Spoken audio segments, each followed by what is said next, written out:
Good morning student, I am faculty of Sandipani Higher Secondary School. Today we will start new chapter of democratic politics. The chapter name is electoral politics in class 9th. ठीक है, आज हम नया chapter start करेंगे जो कि हमारी democratic politics book से लिया गया है। चैप्टर का जो हमारा नाम है वो है electoral politics of class 9th के लिए है।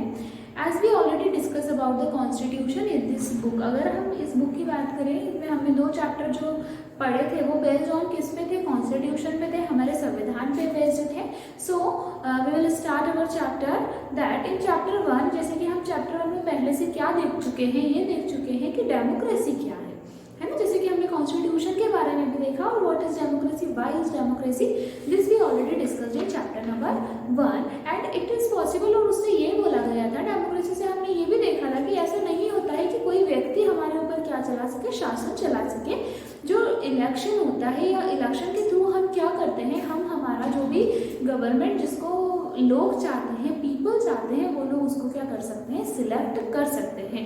ठीक है, in our times for the people to govern through their representative, अब लोग क्या कर सकते हैं, अपना रिप्रेजेंटेटिव खुद चुन सकते हैं। मतलब उनके ऊपर कोई बाउंडेशन नहीं होगा कि आपको इसी को वेट करना है या आपको ये व्यक्ति को चुनना है ना, इसी प्रकार का कोई बाउंडेशन नहीं होगा। सब अपना अपना रिप्रेजेंटेटिव क्या करते हैं, अपने हिसाब से हम चुन सकते हैं। क्योंकि डेमोक्रेसी बोलती क्या है, डेमोक्रेसी मीन्स क्या होता है, राइट टू वोट, मतलब सभी को क्या अधिकार है, वोट का अधिकार है।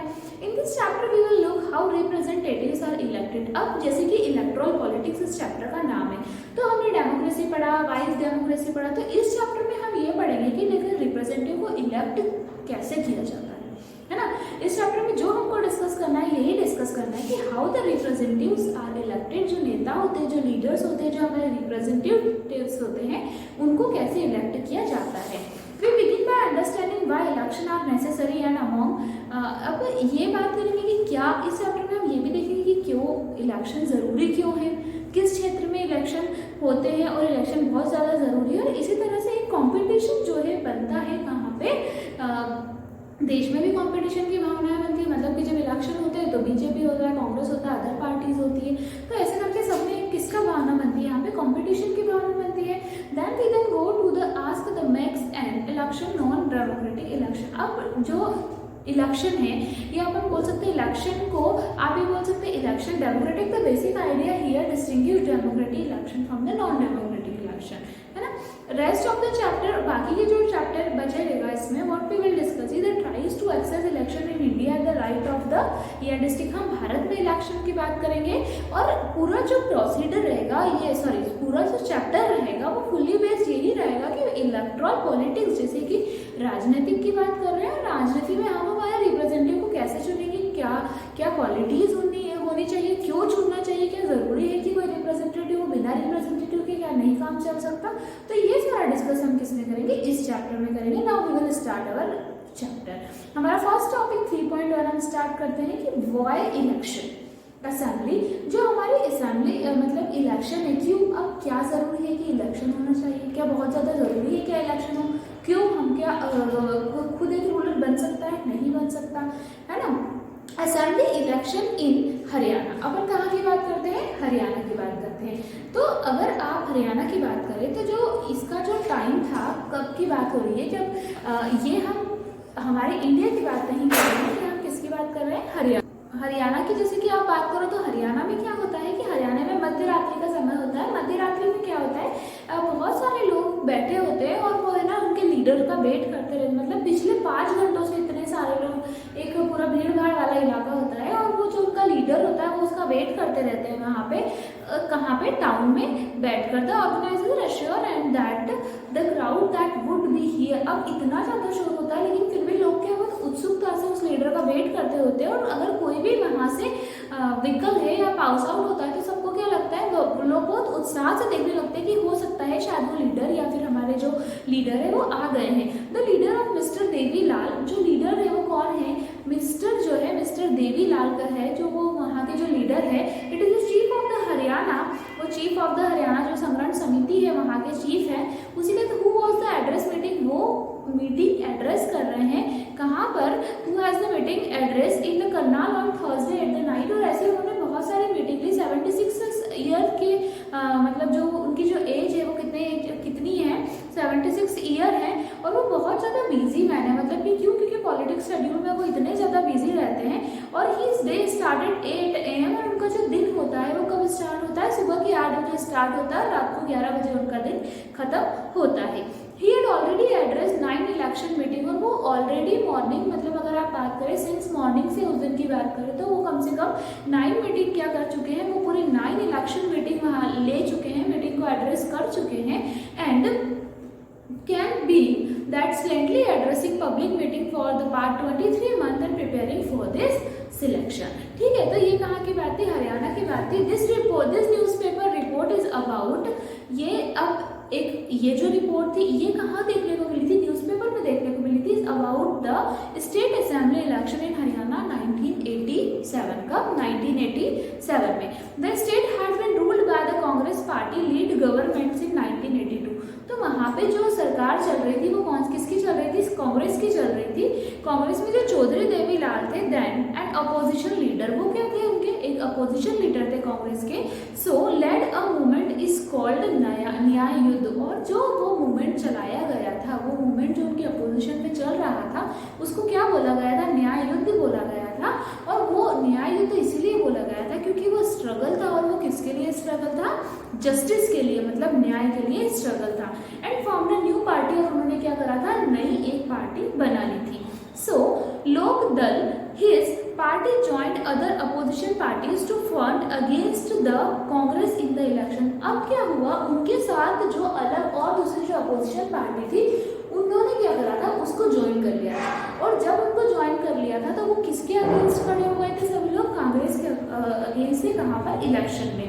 सो इन द इलेक्शन कैंपेन, जब इलेक्शन का जो कैंपेन था वहाँ पे जो देवीलाल साइड थे the party von the election, तो देवीलाल ने ऐसा बोला कि जो पार्टी है वो क्या हुई, won the election and this government would pay the loans of the farmer and small businessman. तो अगर मतलब कि अगर जीत जाएगी पार्टी तो गवर्नमेंट चाहिए रहेगी, जो सरकार होगी, जो स्मॉल बिजनेसमैन हुए या फार्मर्स हुए उनको क्या प्रोवाइड करेगी, लोन देगी, है।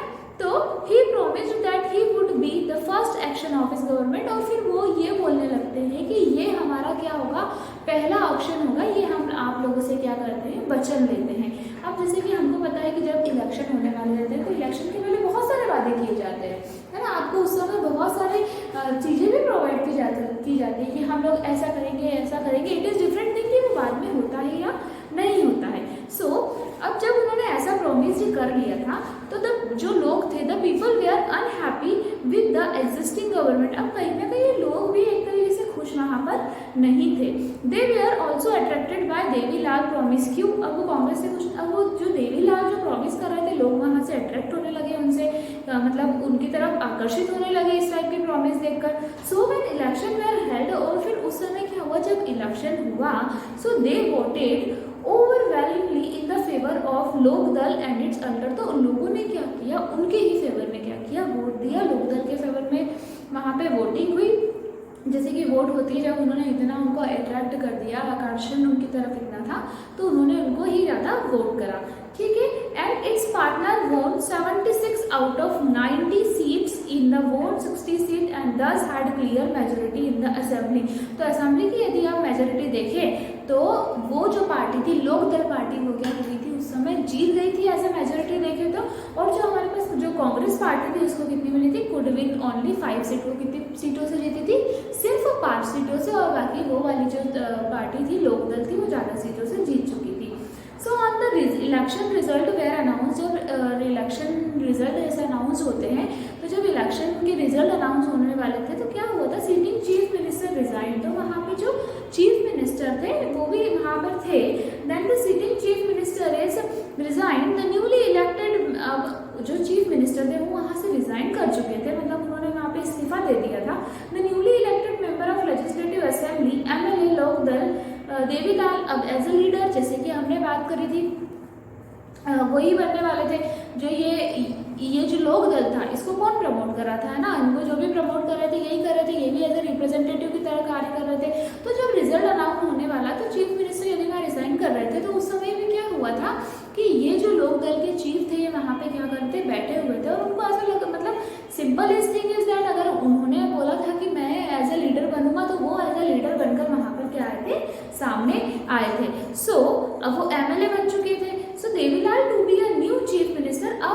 पुराने चीफ मिनिस्टर को क्या होना पड़ेगा, रिजाइन करना पड़ेगा, क्योंकि वो वहां से हट जाएंगे और उनकी पोस्ट पे कौन आ गए थे, जो देवीलाल थे वो आ चुके थे। So 3 days after the election result were declare, जब 3 दिन हो चुके थे, रिजल्ट डिक्लेयर हो चुका था इलेक्शन का, उसके 3 दिन बाद क्या हुआ था, एज सून ही become the chief minister is government issued the government order waving the outstanding loan. तो अब क्या हुआ, जब उनकी सरकार बन गई है ना, जब उनकी सरकार बन गई तो उन्होंने जैसा कि प्रॉमिस किया था कि वो ऐसा लोन प्रोवाइड करेंगे आउटस्टैंडिंग, और उन्होंने क्या करा, वो प्रॉमिस पूरा किया और वो लोन को उन्होंने दिया लोगों को। सो ऑफ अ स्मॉल फार्मर, अब वो किसके लिए था, स्मॉल फार्मर्स के लिए था, जो एग्रीकल्चर में काम कर रहे हैं, लेबर था उनके लिए, और जो छोटे उद्योगपति उन लोगों के लिए था। तो उन्होंने क्या किया था, ये लोन का जो भी उनका फाइनल जो हुआ था, इन्होंने उसको पास कर दिया था। His party ruled state for 4 years। उनकी जो पार्टी थी उन्होंने कितने साल काम किया, पूरे 4 साल वहां पर काम किया था। Next election where held in 1991। उसके बाद जो अगला इलेक्शन हुआ था 1991 में, 1991 में। But this time the party did not win popular support. लेकिन उस समय ये हुआ कि जो पार्टी थी वो उसको बहुत ज़्यादा सपोर्ट नहीं मिला, वो पॉपुलर सपोर्ट के साथ मतलब जीती नहीं। So the Congress von the election and form the government. अब क्या हुआ, जब वो पार्टी नहीं जीती, लोकदल नहीं जीता, तो उसके अपोजिशन में कौन था, कांग्रेस थी। तो अब अगर कांग्रेस थी तो कौन जीत गया इस समय, अब 1991 में जो इलेक्शन जीता था, 1991 में इलेक्शन किसने जीत लिया था, कांग्रेस ने जीत लिया था। तो ऐसा क्यों हुआ था, इसका कारण क्या था, इसके कारण कहीं ना कहीं ये थे कि अगर कांग्रेस ने क्यों जीत लिया, क्योंकि कहीं ना कहीं लोगों को ये सेटिस्फेक्शन नहीं होगा कि जो इन्होंने बोला था एक चीज़ तो पूरी कर दी, लेकिन उसके बाद इन्होंने 4 साल तक ऐसा कार्य नहीं करा जिससे इनको जीतना चाहिए। तो लोगों ने क्या हुआ, अपना डिसीजन चेंज कर दिया और कौन किसकी सरकार बन गई, कांग्रेस की सरकार बन गई। मतलब कि आप सोचो कि द पीपल हैव कितना, लोगों के पास कितना ज़्यादा पावर होता है ना। मतलब क्या करते हैं, जनता जनार्दन जिसको हम बोलते हैं ना, कि जनता जनार्दन होती है और जनता क्या होती है, पूरा पलटवार कर सकती है। मतलब ऐसा नहीं है, अगर आज आप फॉर एग्जांपल बीजेपी बीजेपी ऐसा नहीं कि बीजेपी जीत ही जाएगी, हो सकता है कांग्रेस जीत जाए, है ना। तो ये सब किसके हाथ में होता है, लोगों के हाथ में होता है। लोगों की समझ के आधार पे लोग क्या करते हैं, वोट करते हैं कि which is the right one, कि कौन सा व्यक्ति हमारे लिए सही होगा। तो ये क्या हो गया हमारा कि इलेक्शन। अब हम बात करते हैं why do we need election, हमें इलेक्शन की ज़रूरत ही क्यों पड़ती है, जरूरी है चुनाव किए जाए। तो क्या होता है, जब इलेक्शन टेक प्लेस रेगुलरली, अगर इलेक्शन किसी भी डेमोक्रेसी में, कोई भी प्रजातांत्रिक देश हुआ या है ना, तो इंडिया को डेमोक्रेटिक कंट्री जैसे कि बोला जाता है, तो अगर किसी भी प्लेस पे रेगुलरली जब इलेक्शन होते हैं तो क्या होता है, there are more than 100 countries in the world. अगर आप पूरे विश्व की बात करते हैं तो कितनी है, मोर देन 100 कंट्रीज, 1000 से भी ज़्यादा यहाँ पे क्या है, देश है, इन विच इलेक्शन टेक प्लेस। और ऐसी जहाँ पे इलेक्शन होते हैं और लोगों को क्या करा जाता है, चुना जाता है। So that election take place to choose people representative, मतलब अपने रिप्रेजेंटेटिव कौन चुनती है, जनता चुनती है। So we also read that election is held in many countries that are not democratic. हमने कई बार ये भी सुना है कि ऐसी कंट्री जो कि डेमोक्रेटिक नहीं है, लेकिन वहाँ पे भी क्या होता है, इलेक्शन होता है। But why do we need election, लेकिन क्यों इलेक्शन की ज़रूरत क्यों है, बताइए हमें ये कि इलेक्शन क्यों, चुनाव क्या ज़रूरत है को चुनाव करवाने की। Let us try to imagine a democracy without election. आप एक बार सोच के देखो, क्या इलेक्शन के बिना, क्या चुनाव के बिना डेमोक्रेसी पॉसिबल है। A rule of the people possible without any election can sit together and take all decision, it is not possible. ये भी पॉसिबल नहीं है कि इतने सारे लोग एक साथ बैठे और एक साथ कोई डिसीजन ले। बहुत सारे लोग, अब सबके मैटर अलग अलग होते हैं, सारे डिपार्टमेंट अलग अलग है, अब सभी लोग बैठ कर तो डिसीजन ले नहीं सकते हैं वहाँ पे। So is this not a possible to any large community, ये पॉसिबल नहीं है किसी भी बड़ी कम्युनिटी के लिए। So that's why the time and the knowledge to take decision in all matters, therefore most democratic people rule through their representative. इसीलिए ये बहुत ही ज़्यादा ज़रूरी हो जाता है कि कोई एक रिप्रेजेंटेटिव हो, कोई एक रिप्रेजेंटेटिव जो भी क्यों, जो हमारे सामने जो समस्या आ रही है उसको क्या कर सके, सॉल्व कर सके। तो हम देखें कि in the democratic way the selecting representative without election it is impossible ना। अब अगर आपको रिप्रेजेंटेटिव चुनना है तो वो इलेक्शन के बिना क्या है, वो तो पॉसिबल ही नहीं है। So on the basis of their experience और a place where they are chosen on the basis of their education, जब लोग चुनते हैं तो लोग ये भी देखते हैं कि इस व्यक्ति का क्या एजुकेशन होगा, ये व्यक्ति हमारे लिए सही है या व्यक्ति हमारे लिए बुरा है, या इसको नॉलेज है कि नहीं। ईच एंड एवरीथिंग देख के हम लोग क्या करते हैं, वोट करते हैं, but let us say that people can resolve this difficulties. और कहीं ना कहीं ये जो रिप्रेजेंटेटिव होते हैं ये हमारी डिफिकल्टीज को क्या कर देते हैं, सॉल्व कर देते हैं। Such as a place and does not require the election but can call this the place democracy. कहीं में इलेक्शन नहीं हुआ तो क्या आप उसको डेमोक्रेसी बुला लोगे उस प्लेस को।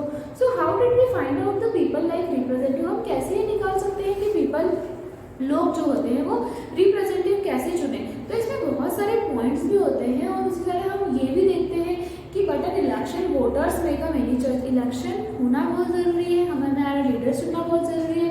क्यों? यदि हम देश के किसी भी मैटर पे हमको सॉर्ट आउट करने चाह रहे हैं, अलग अलग डिपार्टमेंट है, इतनी लार्ज कम्युनिटी में रहते हैं कि लोग मिलकर इसका सॉल्यूशन नहीं निकाल सकते, इसलिए कहीं ना कहीं इलेक्शन बहुत ज़्यादा ज़रूरी हो जाता है। अब इलेक्शन में क्या होता है, जो वोटर्स होते हैं वो मेनी उनकी चॉइस भी रहती है। जैसे कि आप देखिए choose who will make the laws for them, वो ऐसा व्यक्ति चुनेंगे जो उनके लिए क्या बना सके, प्रॉपरली नियम बना सके। उसके बाद देखिए choose who will form the government and the major decision, ऐसा व्यक्ति चुनना चाहिए कि वो गवर्नमेंट का फॉर्मेशन प्रॉपरली हो सके और जो भी मेजर डिसीजन है, जो बड़े बड़े डिसीजन है वो क्या ले सके, प्रॉपरली ले सके। और that they can choose the party whose political will guide the government and the law making। तो ये सारी क्या थी, हमारी वोटर चॉइस थी। तो जो नेक्स्ट टॉपिक है वो हमारा क्या रहेगा, what make an election democracy. This topic is completed. Next topic we will continue in our next class. Thank you so much.